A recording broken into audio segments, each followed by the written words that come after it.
નમસ્તે મિત્રો, સ્વાગત છે તમારું સ્વાસ્થ્ય જાણકારી ચેનલમાં. મિત્રો, હાલમાં ચોમાસાની ઋતુ ચાલી રહી છે, પરંતુ ચોમાસાની ઋતુમાં મુખ્યત્વે બે પ્રકારના વાતાવરણ થતા હોય છે.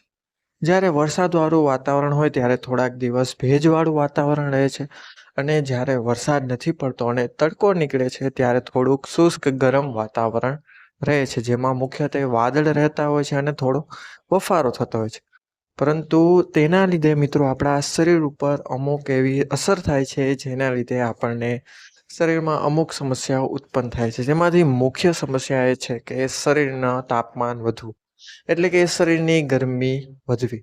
અને આ ગરમી જો સમયસર દૂર કરવામાં ન આવે તો મિત્રો તે અમુક ગંભીર પરિણામ આપે છે. તમારા વાળ ખરવા લાગે છે, તમારો ચહેરો શુષ્ક થવા લાગે છે, પેટમાં એસિડિટી થવા લાગે છે, ખાધેલું સમયસર પચતું નથી, રાત્રે નીંદર ન આવી, પેટમાં બળતરા થવી તથા હરસ મસ્સા જેવી સમસ્યા પણ થઈ શકે છે. માટે આ સમસ્યાનો ઉપાય કરવો ખૂબ જ જરૂરી છે. અન્યથા મિત્રો લાંબા સમય સુધી જો આ સમસ્યાને તમે હળવાશથી લેશો તો મિત્રો આ સમસ્યા ગંભીર પરિણામ લઈ લેશે. તો મિત્રો આ બંને વાતાવરણમાં કઈ વસ્તુનો ધ્યાન રાખીને તમે તમારા શરીરની ગરમી દૂર કરી શકો છો તેના વિશે આપણે આ વિડીયોમાં વાત કરીશું. તે પહેલાં સૌપ્રથમ મિત્રો શ્રાવણ મહિનો ચાલી રહ્યો છે અને હમણાં જ થોડા દિવસોમાં શ્રાવણ મહિનો પૂરો થવા જઈ રહ્યો છે. તો ભગવાન મહાદેવની કૃપા મેળવવા એકવાર કોમેન્ટ બોક્સમાં સાચા મનથી હર હર મહાદેવ અવશ્ય લખો, જેથી મહાદેવની કૃપા તમારા અને તમારા પરિવાર પર બની રહે.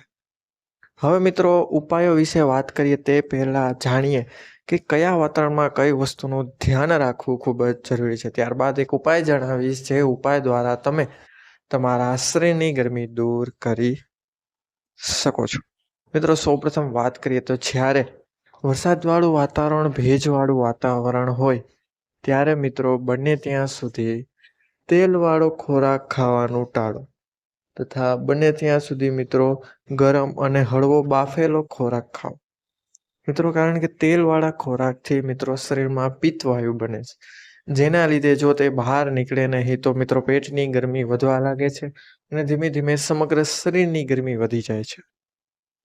માટે બને ત્યાં સુધી મિત્રો ભેજવાળા વાતાવરણમાં વધુ પડતા તેલ મસાલાવાળા ખોરાક તથા વધુ પડતા જંક ફૂડ, પ્રોસેસ ફૂડ ખાવાનું ટાળવું જોઈએ. ત્યારબાદ મિત્રો જ્યારે પણ ભેજવાળું વાતાવરણ હોય ત્યારે મિત્રો ખૂબ જ ઠંડો ખોરાક નહીં ખાવાનો.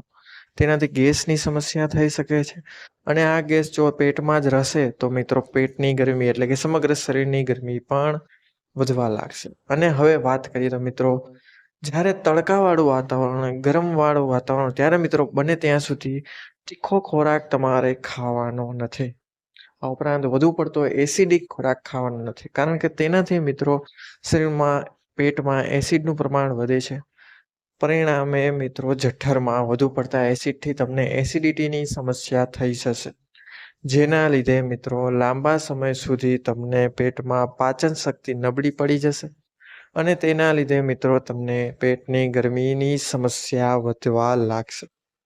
મિત્રો આ હતી વસ્તુ કે કઈ રીતનું ધ્યાન રાખવાથી તમે તમારા શરીરની વધતી ગરમીને બચાવી શકો છો. પરંતુ હવે એ ઉપાય જાણીએ જેના દ્વારા મિત્રો તમે તમારા શરીરને ગરમી તો દૂર કરી જ શકો છો, સાથે સાથે તમે સ્વસ્થ પણ રહી શકો છો.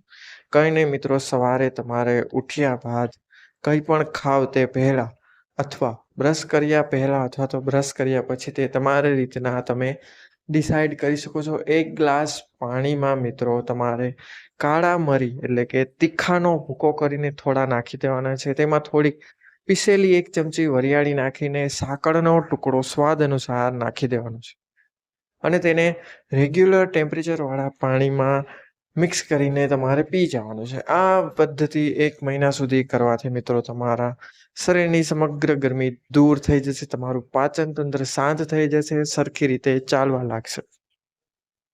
પરંતુ એ વાત ખાસ ધ્યાન રાખો કે જ્યારે પણ આ ઉપાય કરો છો તે પીણું પીધા બાદ 1 કલાક સુધી તમારે અન્ય કંઈ પણ વસ્તુ કે પીણું પીવાનું નથી, અન્યથા તેની અસર થશે નહીં.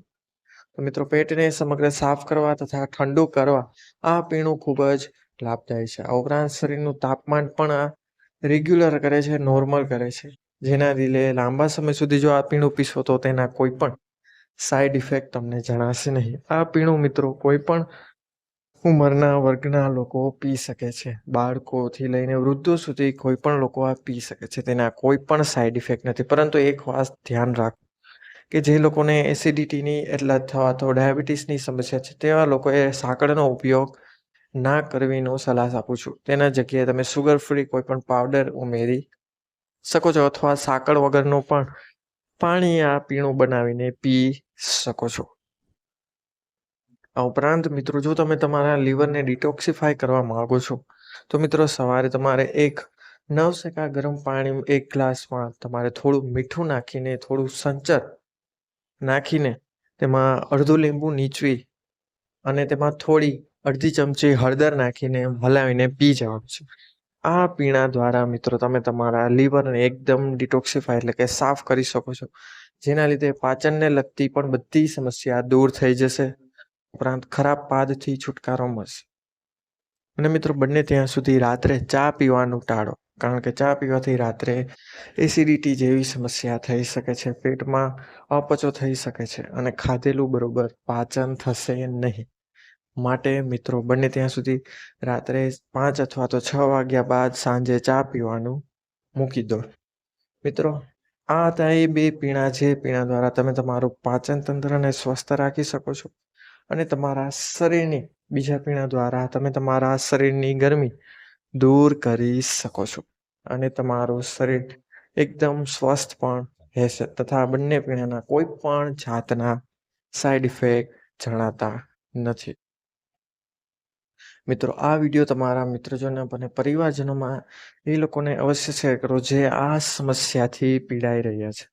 આ સમસ્યા લાગવામાં તો ખૂબ જ સામાન્ય છે, પરંતુ જો તેનો સમયસર નિકાલ કરવામાં ન આવ્યો તો તે ગંભીર પરિણામ આપશે. તમારા વાળ પણ ખરવા લાગશે, પેટમાં બળતરા થશે, ગેસ થશે, ખાધેલું પચશે નહીં અને પેટ આખો દિવસ ભારે લાગશે. માટે આજે જ આ પીણાને અપનાવો અને તમે તમારા શરીરની ગરમીને દૂર કરો. તો મિત્રો આશા રાખું છું કે આ વિડીયો તમને ઉપયોગી થયો હોય. તો જો આ વિડીયો પસંદ આવ્યો હોય તો વિડીયોને લાઈક કરજો, ચેનલને સબસ્ક્રાઈબ કરજો તથા અમારા નવા વિડીયો તમને આ જ રીતના મળતા રહે તે માટે નોટિફિકેશનમાં આવેલ બેલ ઉપર ઓલ બટન અવશ્ય ક્લિક કરી દેજો. અમે આવા જ માહિતીથી ભરપૂર હેલ્થ રિલેટેડ, સ્વાસ્થ્ય રિલેટેડ વિડીયો બનાવતા રહીએ છીએ. અને જો તમારે અન્ય કોઈ સમસ્યા હોય તો અમારા કોમેન્ટ બોક્સમાં અમને અવશ્ય જણાવજો. અમે અવશ્ય તેની ઉપર વિડીયો બનાવીશું. તો મિત્રો હવે મળીશું આવા જ નવા વિડીયો સાથે, નવી માહિતી સાથે, નવી જાણકારી સાથે. ત્યાં સુધી બધાને મારા હર હર મહાદેવ, જય શ્રી રાધે કૃષ્ણ, જય મા બુટપહાણ. બધા લોકોએ વિડીયોને અંત સુધી જોયો તે બદલ બધાનો ખૂબ ખૂબ આભાર, ખૂબ ખૂબ ધન્યવાદ. અસ્તુ.